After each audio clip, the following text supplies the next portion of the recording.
Belə maraqlı bir məsələyə baxaq. Deyir ki, sürtünmələrin önəmsənmədiyi ortamda bir cisim A nöqtəsindən K nöqtəsinə hədəflənərək V0 sürəti ilə atılır və gəlir P nöqtəsinə dəyir. Cismin sürəti 2V0 olsaydı, divarda hara dəyərdi? Baxın, birinci hədəf alınır K-ya. Əgər cazibə olmasa elə K-ya da gedib dəyəcəkdi.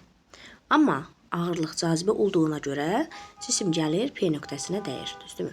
Gəlin birinci baxaq, bu K məsafəsinin, yəni ağırlıq olmasaydı K-ya dəyəcəkdi, K-ya hədəflənir çünki. Bunu işarələyək bir böyük H-la.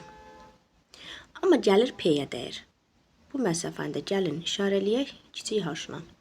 Düzdürmü? Onda cisim nə qədər aşağıya dəyəcək? Bax, bunu da işarələyək bir H1-lə. Bu H1 məsafəsini tapanda nə edirik? Böyük H-dan kiçik H-ı çıxırıq. Düzdürmü? İndi gəlin baxaq. Böyük H nəyə bərabərdir? Kiçik H nəyə bərabərdir? Əgər cazibə qüvvəsi olmasaydı, onda K-ya dəyəcəkdə dedik. Onda düstur V0Y vurulsun T ilə tapılır. Amma cazibə olduğuna görə cisim gəlir P-yə dəyir. Onda kiçik H V0Y minus JT kvadratı bölü 2 olacaq. İndi biz bunları tərəf-tərəfə çıxsaq, V0Y-lərimiz ixtisar gedəcək, tərəf-tərəfə çıxsaq, ixtisar gedəcək, qalacaq JT kvadratı bölünsün 2. Yəni H1-im oldu JT kvadratı bölünsün 2. Bu düsturu yadda saxlayıram.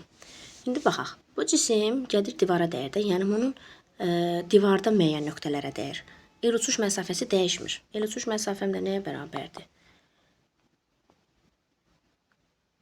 Vx vurulsun T'yə, düzdürmü?